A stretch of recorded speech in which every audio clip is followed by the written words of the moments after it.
جی السلام علیکم، امید ہے کہ آپ سب لوگ خیریت سے ہوں گے۔ احسن اقبال صاحب سے اس خاندان نے گھر جا کے معافی مانگ لی جنہوں نے ان کے خلاف نعرے لگائے تھے۔ جب مغرب میں اس طرح کے واقعات پیش آتے ہیں تو وہاں پہ سیاستدانوں سے کوئی معافی نہیں مانگتا۔ کیوں نہیں مانگتا؟ میرے خیال میں ان میں شائستگی نہیں ہے، ان میں تمیز نہیں ہے۔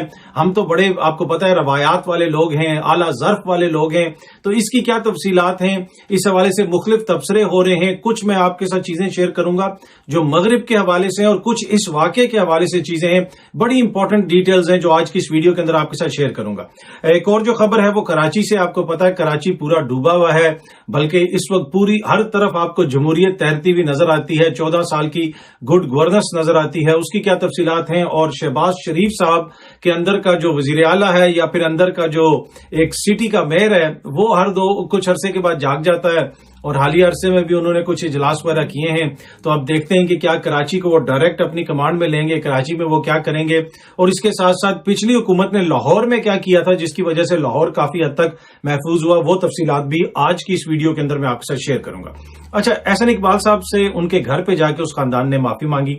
احسن اقبال نے وہ تصویر بھی شیئر کی اور اس کے اوپر یہ بھی کہا کہ جناب وہ ہو گئی ہے، گپ شپ ہو گئی ہے، بات چیت ہو گئی ہے، اب وہ ایسا کوئی مسئلہ نہیں رہا۔ بڑا پن ہے جی ان خاندان والوں کا، انہوں نے جا کے معافی مانگ لی ان کے گھر میں، لیکن کیا ضروری تھا کہ احسن اقبال صاحب ان سے معافی منگوانے کے بعد وہ تصویر شیئر کرتے؟ اس سے پہلے جس طرح اس خاندان کی تصاویر شیئر کی گئیں ان اکاؤنٹس کی جانب سے جو ایک سیاسی جماعت کے سے وابستہ اکاؤنٹس ہیں، ان میں سے کچھ اکاؤنٹس ایسے ہیں جن کو ایک بڑی سیاسی شخصیت بڑی ذمہ داری سے فالو کرتی ہیں، تو وہ ان اکاؤنٹ سے اس خاندان کی عورتوں کی تصویریں شیئر کی گئیں، مختلف تصاویر شیئر کی گئیں، بتایا گیا کہ یہ لوگ کون ہیں، اور آبویسلی ان کے اوپر پریشر پڑا ہوگا، لیکن میں یہ نہیں کہہ رہا کہ وہ احسن اقبال صاحب نے کوئی پریشر ڈال کے ان سے معافی منگوائی ہوگی۔ یقیناً انہوں نے خود فیصلہ کیا ہوگا کہ جس شخص کو 2 دن پہلے وہ کیا کہہ رہے تھے لیکن اچانک 2 دنوں کے بعد ان کو یاد آیا ہوگا نہیں جناب یہ تو بڑی غلط بات ہے، ہمیں تو جا کے ان سے معافی مانگنی چاہیے۔ اب کیا مغرب میں بھی جب سیاستدانوں کے ساتھ ایسے ہوتا ہے تو لوگ جا کے سیاستدانوں سے معافی مانگتے ہیں؟ پہلی بات تو یہ ہے کہ اس خاندان نے معافی مانگ لی، اس کے اوپر بہت سارے ہمارے دوست جو ہیں آزادی رائے والے اور بڑی جو باتیں کرتے ہیں کہ جی ہر کسی کے حقوق ہیں، ہر کسی کو آزادی ہے کہ وہ بولنا چاہیے، وہ فوج کو بھی کرٹیسائز کر سکتا ہے، وہ اداروں کو بھی کرٹیسائز کر سکتا ہے، سیاستدانوں کو بھی کرٹیسائز کر سکتا ہے۔ تو بہت سارے لوگوں نے تو پہلے یہ کہنا شروع کر دیا کہ اس خاندان کو پولیس کے حوالے کر دیا جائے۔ احسن اقبال صاحب نے بھی کہا کہ میں ان کے خلاف کوئی قانونی کارروائی نہیں کروں گا۔ بھائی کسی کے خلاف نعرہ لگانے سے کون سی قانونی کارروائی آپ کر سکتے ہیں؟ مطلب وہ بھی ایک چیز ہے نا، کیا اگر کوئی شخص آپ کو کسی جگہ پہ کچھ کہتا ہے، obviously ڈیفیمیشن کے حوالے سے رولز ہیں، آپ ان کے اوپر ڈیفیم کرنے کا کوئی سول ہرجانے کا مقدمہ وغیرہ کر سکتے ہیں، لیکن اس کے علاوہ اس میں پولیس کا تو کوئی کردار نہیں۔ اگر کوئی مجھے آ کے کہے یار اطہر تم چور ہو، تو میں پولیس پہ جا کے اس کو کیا کہوں گا کہ اس نے مجھے چور کہا ہے تو اس کو گرفتار کر لو؟ ایسے تو نہیں ہوتا۔ میں ڈیفیمیشن کر سکتا ہوں کہ جناب آپ نے میری بدنامی کی ہے تو میں آپ کے اوپر سول عدالت کے اندر ایک مقدمہ کروں گا، لیکن بہت سارے لوگ اس طرح کے آزادی رائے والے اس طرح کی باتیں کر رہے تھے کہ ان کو آپ نشان عبرت بنا دیا جائے، اس خاندان کو پولیس کے حوالے کر دیا جائے۔ مجھے نہیں سمجھ آ رہی تھی کہ وہ کس قانون کے مطابق کہہ رہے تھے، اور احسن اقبال صاحب بھی جو کہہ رہے ہیں کہ میں نے قانونی کارروائی نہیں کرنی، بھائی آپ نے کیا قانونی کارروائی کرنی تھی؟ 302 کا پرچہ کروا دینا تھا ان کے اوپر۔ obviously جو انہوں نے کیا وہ مناسب نہیں، غیر شائستہ عمل تھا، لیکن یہ میں جس طرح پہلے بھی بتا چکا ہوں کہ جمہوری معاشروں میں اس کی لاتعداد آپ کو مثالیں ملتی ہیں۔ دوسرا، احسن اقبال صاحب نے اس واقعے کے بعد ایک ٹویٹ کی جس میں ایک میسوجنسٹک انتہائی خواتین کے حوالے سے جو ایک غلیظ اور حقیر قسم کی گالی ہے اس سے نکلا ہوا لفظ ہے جو ایک سیاسی جماعت کے سپورٹرز کے حوالے سے یوز ہوتا ہے، اور یہ مسئلہ میں نے تقریباً 4-5 مہینے پہلے جو ہے اس کو مختلف جگہوں کے اوپر اس کو ریز کرنا شروع کیا، ان سینس کہ مجھے لگا کہ یہ انتہائی غلیظ لفظ ہے، اور میں اکثر جگہوں پہ ویسے تو کافی عرصے سے جب سے یہ لفظ جسے آپ کہہ سکتے ہیں کہ سامنے آیا ہے میں نے کبھی یوز نہیں کیا، لیکن اب میں جدھر بھی جاتا ہوں اکثر اس چیز کی یاد کرواتا ہوں لوگوں کی کہ پاکستان کے اندر تہذیب کی بات کرنے والے جو یہ کہتے ہیں کہ نوجوانوں نے سوشل میڈیا نے آ کے سب کچھ خراب کر دیا، سینئر انتہائی شخصیات یہ انتہائی مسوجنسٹک گندا غلیظ گالی سے نکلا ہوا لفظ استعمال کر رہے ہوتے ہیں ایک سیاسی جماعت کے کارکنوں کے لیے، ان کے سپورٹرز کے لیے، اور اب ایک اور لفظ نکل آیا جو اس سے بھی گندا اور غلیظ ہے، جو بنیادی طور پہ ایک گالی ہے اس سے چینج کر کے اس سیاسی جماعت کے سپورٹرز کے لیے وہ لفظ نکالا، اور یہ لفظ جو ہیں یہ بڑے بڑے باکردار اور بڑے بڑے جسے آپ کہہ سکتے ہیں سوبر لوگ جو ہیں اس طرح یوز کر رہے ہوتے ہیں کہ جیسے اس لفظ میں کوئی برائی نہیں۔ تو یہ شو کرتا ہے کہ بنیادی طور پہ ہماری کیا تہذیب ہے اور ہم where we stand. ہم دوسروں کے اوپر تو کرتے ہیں تنقید, لیکن ہم خود کدھر کھڑے ہیں. اچھا, انہوں نے جب ٹویٹ کی تھی احسن اقبال صاحب نے, انہوں نے وہ لفظ یوز کیا, اس کے علاوہ بیچ میں انہوں نے گوگی, پیرنی, اس طرح کے لفظ بھی یوز کیے. تو کیا انہوں نے بھی اپنی اس ٹویٹ کے اوپر معافی مانگ لی جب اس خاندان سے ان کی ملاقات ہوئی؟ اور آبویسلی وہ خاندان کو راتوں رات کوئی خواب آیا ہوگا کہ جناب ایک دم سے ہوتے ہیں نا, لائٹ آتی ہے آپ کے ذہن میں اور آپ ایک دم سے ہوش میں آ جاتے ہیں, دنیا آپ کو صاف نظر آنا شروع ہو جاتی ہے اور آپ کہتے ہیں یار میں تاریکی میں ڈوبا ہوا تھا اور اب مجھے روشنی مل گئی. تو ان خاندان کو بھی اچانک روشنی ملی 2 دن کے بعد کہ وہ جس شخص کو ہم برا بھلا کہہ رہے تھے وہ تو بڑا ہم نے غلط کام کیا, وہ تو بڑا اچھے ہیں. تو جا کے انہوں نے ان سے معافی مانگی. تو مجھے نہیں پتا کہ احسن اقبال صاحب نے وہ ٹویٹ کرنے کے اوپر, وہ لفظ یوز کرنے کے اوپر کوئی معذرت کی ہے یا پھر وہ یہ سمجھتے ہیں کہ وہ لفظ استعمال کرنا درست ہے. اچھا, اب میں تھوڑی سی آپ کو مغرب کی مثالیں دینا چاہتا ہوں. آسٹریلیا میں جب بھی سیاسی ایکٹیویٹی زیادہ ہوتی ہے نا تو وہاں پہ ٹی وی چینلز یہ ٹک ٹکی لگا کے بیٹھے ہوتے ہیں, دیکھتے ہیں کہ آج کس سیاستدان کو عوام کس طرح کھری کھری سنائیں گے. اور یہ دنیا بھر میں ہوتا ہے. اگر میں اسی برس کی آپ کو مثال دے دوں تو ٹونی بلیئر جو سابق ہیں پرائم منسٹر ہیں برطانیہ کے, وہ ونزر کاسل آئے اپنا نائٹ ہوڈ لینے, ان کو نائٹ ہوڈ ملا تھا, سر کا خطاب ملا تھا. وہاں پہ بھی ان کو جنگی مجرم کہا گیا, ان کے خلاف نعرے لگے ایک طرح سے. اور اس کے ساتھ ساتھ ماضی میں بھی مختلف جگہوں کے اوپر, ان کے اوپر بھی, بش کے اوپر بھی. یہ میں بڑی بڑی شخصیات کے نام اس لیے بتا رہا ہوں کہ پاکستان کے جو ہمارے دوست ہیں وہ ان شخصیات کو جانتے ہیں, انہوں نے نام سنے ہوئے. اس کے علاوہ جو عام ایم پیز ہیں, جو عام منسٹرز ہیں, ان کے ساتھ تو روزانہ کی بنیادوں کے اوپر کبھی ٹرین میں کوئی بندہ کوئی بات کر دیتا ہے, کبھی دکان میں کوئی بات کر دیتا ہے. لیکن آج تک ہم نے نہیں دیکھا کہ کسی سیاستدان کے ساتھ اس طرح کی کوئی بات کرنے والا 2 دن کے بعد اس کے گھر بیٹھا ہو اور پھر وہ اس سے معافی مانگ رہا ہو اور وہ تصویر پھر سوشل میڈیا کے اوپر جاری کی جائے. احسن اقبال صاحب معافی ٹیلی فون پہ بھی قبول کر سکتے تھے.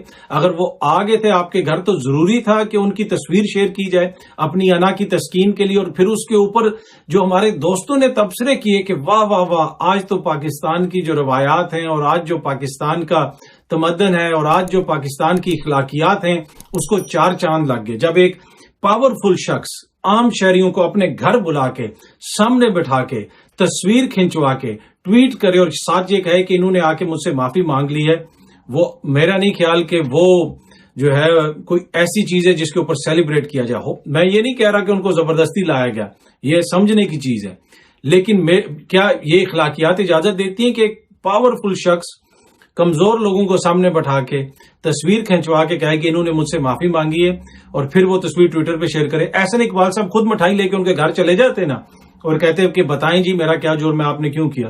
تو پھر تو بات تھی کہ جناب انہوں نے بڑے پن کا مظاہرہ کیا. آپ نے دوسرے شہر سے ان کو اپنے گھر بلایا اور ان کو کہا کہ آئیں, آپ ادھر آئیں. اب وہ خود آئے یا جو بھی آئے, نظر تو ہمیں وہی آ رہا ہے نا جو ٹویٹر کے اوپر شیئر ہو رہا ہے, جو میڈیا کے اوپر شیئر ہو رہا ہے, اور اس کے اوپر پھر لوگ جو تعریفیں کر رہے ہیں. میرا نہیں خیال کہ جناب اس کی کوئی سیولائزڈ ورلڈ میں اس کی کوئی مثال ملتی ہے. میں آپ کو ایک مثال دیتا ہوں. گورڈن براؤن ایک پرائم منسٹر رہ چکے ہیں برطانیہ کے.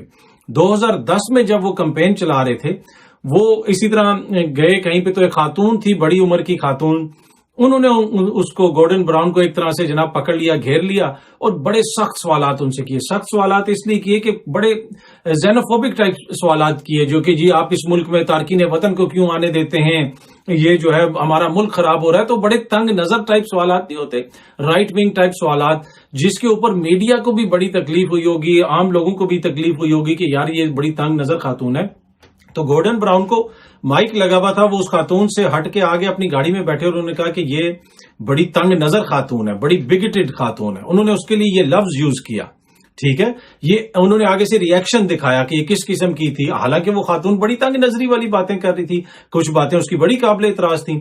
لیکن جب وہ گورڈن براؤن نے یہ کہا تو میڈیا پہ شور یہ پڑ گیا کہ جناب آپ تو اس ملک کے وزیر اعظم بننے جا رہے ہیں, یا آپ تو اس ملک کے جناب وزیر اعظم ہیں, یا تو آپ تو اس ملک کے کرتا دھرتا ہیں, یا آپ تو اس ملک کے پاورفل لیڈر ہیں. ایک عورت کی 2 باتیں آپ سے برداشت نہیں ہوئی. پوری جو لیبر پارٹی کی الیکشن کمپین تھی نا, وہ ایک طرح سے خطرے میں پڑ گئی. پوری الیکشن کمپین جناب, پوری الیکشن کمپین خطرے میں پڑ گئی. اس کے اوپر اتنا ہوا مچا آپ سوچ نہیں سکتے. گورڈن براؤن کو معافی مانگنی پڑی اس خاتون سے. میڈیا نے کہا کہ بھائی آپ ایک طاقتور پوزیشن میں ہیں, اس عورت نے اگر کوئی غلط بات بھی کی ہے, آپ کس طرح اس کے حوالے سے اس طرح کی بات کر سکتے ہیں. اور یہاں پہ ہمارے جو میڈیا کے دوست ہیں وہ اس چیز کو سیلیبریٹ کر رہے ہیں کہ ایک خاندان، عام شہریوں کا خاندان، ایک منسٹر کے گھر میں بیٹھا، گھر آیا دوسرے شہر سے، معافی مانگی، پھر وہاں سے ایک تصویر اپلوڈ کی گئی اور پوری قوم کو دکھایا گیا. اگر اس طرح کا کوئی واقعہ مغرب میں پیش آتا تو اس وقت آؤٹ ریج ہوتی میڈیا کے اندر، لیکن ہمارا میڈیا اس کو سیلیبریٹ کر رہا ہے، میڈیا کے دوست اس کو سیلیبریٹ کر رہے ہیں. یہ ہماری وہ ایک جو سوچ ہے نا، ہماری ایک ٹوسٹڈ، وہ جسے آپ کہہ سکتے ہیں سینس آف مورالٹی. میں پہلے بھی کہہ چکا ہوں، جو اس خاندان نے کیا وہ قطعاً قابل ستائش نہیں ہے، وہ نامناسب رویہ تھا، ایسا نہیں ہوتا. لیکن یہ پرائس ہے جو آپ پے کرتے ہیں جمہوری معاشرے کے اندر رہنے کی. اس کی لاتعداد آپ کو مثالیں ملتی ہیں، لاتعداد مثالیں ملتی ہیں. تو اینی وے یہ ہے فرق جناب حقیقی جمہوری معاشروں میں اور ہمارے جمہوری معاشروں میں. لیکن اس کے ساتھ ساتھ جو مجھے ذاتی طور پہ اس پہ چیز اچھمبے والی لگی کہ آزادی کے رائے والے دوست اور وہ لوگ جو یہ انسانی اور شخصی آزادیوں کی بات کرتے ہیں، وہ یہ کہہ رہے ہیں کہ ایسا ان کی جرت کیسے ہوئی ایسا کرنے کی. تو اس سے آپ اندازہ لگا سکتے ہیں کہ ویئر وی اسٹینڈ. باقی میں نے آپ کو آسٹریلیا کی مثال پہلے بھی دی تھی کہ وہاں پہ تو وہ ٹک ٹک ہی لگا کے بیٹھے ہوتے ہیں کہ کب کس کے ساتھ کیا ہوگا، اور نیوز رپورٹس اس طرح آ رہی ہوتی ہیں کہ اگلا کون سا سیاستدان ہوگا جس کو لوگ گھیر کے اس طرح کی کوئی بات کریں گے یا اس کے خلاف نعرے لگائیں گے. تو یہ ایک عام چیز ہے. لیکن اگین آپ کو پتا ہے ہماری معاشرتی جو اخلاقیات ہیں وہ اتنی بلند ہیں کہ ہم وہ مغرب کدھر ہمارا مقابلہ کر سکتا ہے. بلائے نا جناب کسی کو. اینی وے دوسری سٹوری جو میں آپ کے ساتھ شیئر کرنا چاہتا ہوں وہ ہے کراچی کے حوالے سے. جو کراچی میں آپ کو نظر آ رہا ہے یہ گڈ گورننس ہے جناب 14 سال کی سندھ کی. عثمان بزدار کے حوالے سے کہا گیا کہ جناب عمران خان کی حکومت اس لیے ختم کی گئی کہ عثمان بزدار کی گورننس ٹھیک نہیں تھی. عثمان بزدار نے پنجاب کو تباہ کر دی. کہ آپ کو پتا ہے کہ پنجاب کے اندر خصوصاً لاہور کے اندر انڈر گراؤنڈ یا جسے آپ کہتے ہیں واٹر سٹوریج بنائی تھی عثمان بزدار نے انڈر گراؤنڈ، جس کی وجہ سے بہت سارا واٹر جو بارشوں وغیرہ کے وہ وہاں پہ آ کے جمع ہو جاتا ہے. اس وجہ سے بڑے پیمانے پہ تباہی نہیں ہوتی. لیکن کراچی کے اندر جو ہو رہا ہے وہ آپ کے بھی سامنے اور میرے بھی سامنے ہے. اس شہر کی جو حالت ہے اس وقت وہ یقیناً قابل رحم ہے. کراچی کے شہریوں کے ساتھ جو ہو رہا ہے، جتنا بڑی تعداد میں ان کی گاڑیاں تباہ ہوئیں، عام ان کی پراپرٹی کو نقصان پہنچا، اربوں روپے کا نقصان ہوا ہوگا. اور یہ وہ لوگ ہیں جو مسلسل 14 سال سے وہاں پہ حکمرانی کر رہے ہیں.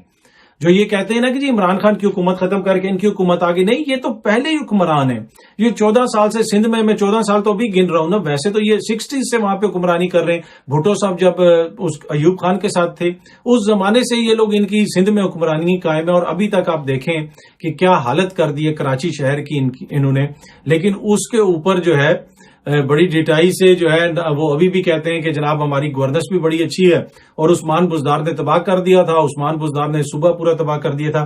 تو اب لگتا ہے کہ شہباز شریف صاحب نے بھی ان کو میسج دیا ہے کہ جناب اس کو دیکھیں، ایمرجنسی لگانے کی بھی باتیں ہو رہی ہیں، ایم کیو ایم کی بھی وہاں پہ بیانات سامنے آ رہے ہیں کہ جناب یہ کیا جائے وہ کیا جائے. بھائی 14 سال میں آپ نے کیا کیا؟ ایم کیو ایم بھی وہیں پہ تھی، پیپلز پارٹی کی تو ویسے ہی حکمرانی ہے. اگر انہوں نے آپ کے شہر کے ساتھ یہ حالت کی تو آپ ان کے ساتھ پھر حکومت میں کیوں شامل ہیں؟ دوسری بات یہ ہے کہ اس کے ساتھ ساتھ شہباز شریف صاحب نے کچھ دن پہلے عید سے پہلے ایک سینیٹیشن کے حوالے سے ایک اجلاس بھی ہیڈ کیا کہ پورے ملک میں گندگی نہ پڑے اور اس کو عید کے موقع کے اوپر کس طرح چیزوں کو صاف رکھا جائے، شہروں کو صاف رکھا جائے. بڑی اس حوالے سے ایک انہوں نے ہائی لیول میٹنگ کی. اب مسئلہ یہ ہے کہ ملک کے وزیر اعظم میں اور ایک کونسلر میں تھوڑا سا فرق ہوتا ہے. یہ وہ چیزیں ہوتی ہیں جو کونسل لیول پہ کرتی ہیں. دنیا بھر میں آپ کسی بھی جمہوری معاشرے میں چلے جائیں، صفائی کا کام جو ہے وہ وزیر اعظم نہیں کرتا ہے، نہ ہی وہ اس کے اوپر کوئی میٹنگ بلاتا ہے، نہ ہی وہ اس کو ڈسکس کرتا ہے. یہ مقامی حکومتیں ہوتی ہیں. اگر آج کراچی میں مقامی حکومتوں کا ہوتا، حقیقی جمہوریت ہوتی، یہ کہتے ہیں 18ویں ترمیم میں ہمیں یہ آپ رائٹ دے دیں، وہ رائٹ دے دیں، فوج ہمیں یہ نہیں کرنے دے رہی، یہ ادارہ ہمیں یہ نہیں کرنے دے رہا، یہ مر جائیں گے لیکن یہ نیچے کسی کو اختیارات نہیں دیں گے. ہر چیز اپنے ہاتھ میں رکھتے ہیں، ہر چیز. آج اگر کراچی میں ایک جسے آپ کہہ سکتے ہیں طاقتور مقامی حکومتوں کا نظام ہوتا تو آپ کیا سمجھتے ہیں کہ یہ حالت ہوتی؟ اس لیے کہ ہر گلی محلے میں ایک کونسلر ہوتا، لوگ جا کے اس کو پوچھتے بھائی یہ کیوں نہیں یہاں پہ سینیٹیشن کا نظام ٹھیک ہے. کون آ کے پوچھے گا شہباز شریف صاحب کو یا مراد علی شاہ صاحب کو؟ تو یہ انہوں نے جان کے، یہ جو نظر آ رہا ہے نا، یہ جان کے جو انہوں نے جمہوریت کو نیچے جانے سے روکا ہوا ہے، جو یہ لوگ سارے اختیارات اپنے پاس رکھے ہوئے ہیں اور ڈرامہ بازیاں کرنے کے لیے کہ وزیر اعظم ہو کے آپ سینیٹیشن کے اوپر آپ جناب میٹنگ بلا رہے ہیں. مطلب اگر کسی میں بھی تھوڑی سی بھی جسے آپ کہہ سکتے ہیں جمہوری سینس ہو، تھوڑا سا بھی انٹلیکٹ ہو، میرے خیال میں وہ تو اس کو اپنی توہین سمجھے گا کہ میرا وزیر اعظم سینیٹیشن کے حوالے سے کیوں کر رہا ہے. بھائی یا تو ہوتا نا کوئی ایمرجنسی پہلے آ گئی ہوتی اور کوئی کسی جگہ پہ وہ گیم ہے اور وہاں پہ وہ کچھ ہو رہا ہے. یہ کام تو مقامی حکومتوں کا ہوتا ہے. سندھ حکومت نے کیوں نہیں وہاں پہ مقامی حکومتیں بننے دی, اور جو حالت ہے وہ آپ کو بھی پتا ہے اور مجھے بھی پتا ہے.